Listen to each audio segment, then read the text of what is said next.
Hai guys, jumpa lagi di channelku ini. Dan jangan lupa dukung video-videoku ya.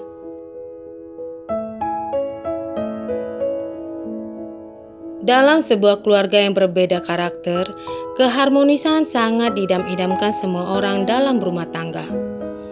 Kali ini kejadian naas itu terjadi, dimulai pada tanggal 23 Maret 2010. Di siang hari itu, Munawar Toha bolak-balik melihat jam dinding dan bertanya-tanya dalam hatinya. Kemana Surya? Hingga jam segini kenapa belum pulang juga ya? Biasanya setelah mengantar kedua anak mereka ke sekolah, Surya sang istri langsung ke rumah. Munawar pada hari itu yang sedang sakit dan tidak masuk kantor, dia segera menghubungi tetangga dan teman-teman untuk menanyakan keberadaan Surya. Siapa tahu istrinya mampir di rumah mereka.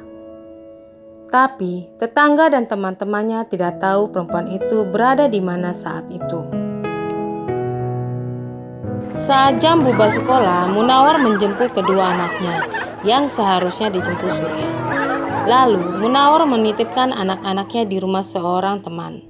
Setelah itu, dia berkeliling dengan mobil mencari Surya, tapi nihil. Wanita itu tidak ditemukan juga. Akhirnya, Munawar memutuskan melapor ke polisi. Tak menunggu lama, polisi tiba di rumahnya untuk menanyakan detail kejadian. Munawar menjelaskan bahwa istrinya tidak pulang ke rumah bersama mobilnya. Apakah ada kejadian aneh sebelumnya? Tanya polisi. Ya, Jawab Munawar. sebelum Surya menghilang, dia mengambil uang di rekening kami sebesar $5.000. Jawab Munawar, yang terlihat sangat khawatir. Dia juga menjelaskan bahwa dia dan Surya merupakan pasangan bahagia. Munawar dan Surya menikah di Indonesia pada tahun 2000. Pernikahan mereka sudah berusia 10 tahun. Munawar sudah lama tinggal di Coral Springs, Florida di Amerika Serikat. Sedangkan Surya berasal dari Jakarta. Setelah menikah, mereka menetap di sana dan memiliki 2 anak laki-laki.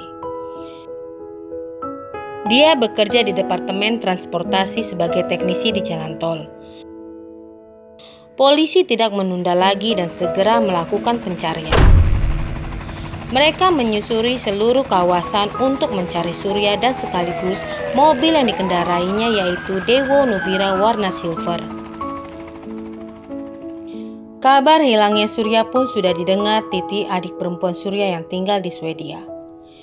Titi segera datang ke Florida menemui Munawar dan kedua keponakannya. Atas anjuran polisi, mereka menggelar konferensi pers.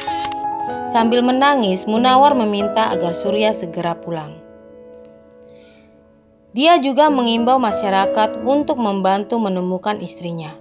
Sementara itu, polisi belum juga berhasil menemukan Surya dan mobilnya. Untung saja ada sedikit titik terang ketika Munawar menghubungi polisi dan mengatakan dia menemukan sebuah surat yang ditulis oleh Surya. Surat itu seperti surat bunuh diri, dan dalam surat itu Surya mengatakan dia mengalami depresi dan tidak sanggup lagi meneruskan hidup karena dia diperkosa seorang pria bernama Malcolm Clark. Siapakah Malcolm Clark? Ternyata dia adalah rekan sekantor Munawar Toha. Kepolisian langsung mengirim Malcolm ke markas dan menginterogasi pria tersebut di ruangan interogasi. Pria itu kebingungan. Aku hanya kenal Munawar Toha dan aku sama sekali tidak mengenal istrinya. Tegasnya. Polisi tidak bisa menahan Malcolm karena tidak ada bukti kuat. Investigasi pun berlanjut. Polisi masih belum percaya dengan keterangan Malcolm. Penyelidikan diarahkan ke sekitar lingkungan kantor tempatnya bekerja, yang juga adalah kantor kerja Munawar. Di belakang kantor itu ada danau bernama Crystal Lake. Untungnya lagi, perkantoran itu dilengkapi dengan CCTV. hingga polisi bisa memeriksa lebih lanjut pergerakan Malcolm si tersangka pemerkosa Surya. Saat melihat rekaman CCTV, polisi terbelalak melihat rekaman CCTV itu. Pada malam hari tanggal 23 Maret 2010, tampak seorang pria tiba di pelataran parkir dengan mengendarai mobil Daewoo milik Surya. Dari dalam bagasi mobil, dia mengeluarkan sebuah sepeda. Pria itu kemudian mendorong mobil ke dalam danau hingga tenggelam. Usai melakukan aksinya, dia pun pergi mengendarai sepeda. Tapi, siapakah pria itu? Polisi kembali meneliti rekaman CCTV. Beberapa jam kemudian, tampak sebuah mobil SUV datang dan berhenti sebentar di dekat danau. Seperti mengecek sesuatu lalu pergi. Mobil SUV itu ternyata milik Munawar Toha.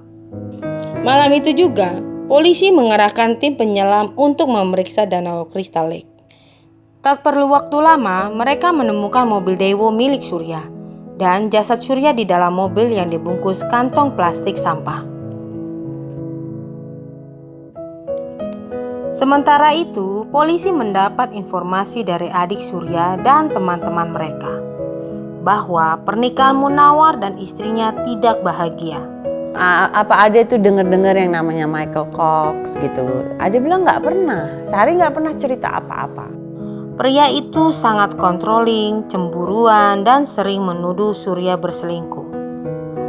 Berdasarkan hasil investigasi polisi, Munawar membunuh Surya di rumah mereka. Darah Surya ditemukan di dapur dan di lantai garasi. Hasil otopsi menunjukkan kepala istrinya dipukul sebanyak 5 kali. Setelah membunuhnya, Munawar membungkus jasadnya dengan plastik sampah. Lalu membawanya dengan mobil Daewoo ke Danau Crystal Lake di belakang kantornya. Terakhir, dia mendorong mobil itu hingga meluncur dan tenggelam di danau. Munawar tidak sadar semua gerak-geriknya terekam oleh CCTV. Ternyata kejahatan Munawar tidak hanya itu. Setelah dia ditahan polisi, dari penjara dia menghubungi pembunuh bayaran untuk membunuh saksi-saksi kasusnya nanti di pengadilan. Munawar tidak tahu pembunuh bayaran yang dihubunginya tersebut adalah undercover cop, alias polisi yang menyamar. Sehingga dia pun didakwa melakukan konspirasi untuk membunuh. Atas semua tindakan sadisnya, Munawar diganjar hukuman 30 tahun penjara. Kedua anak laki-lakinya yang telah kehilangan ibu mereka diadopsi oleh Titi dan sekarang tinggal di Swedia. Setiap kali mengenang Surya, Titi sang adik selalu meneteskan air mata. Begitulah kisah ibu rumah tangga Surya Sari Prihatin. Kehidupannya direnggut oleh suaminya sendiri, Munawar Toha. Sekian dulu ya guys ceritaku ini. Sampai jumpa lagi di cerita yang menarik di kehidupan manusia. Bye.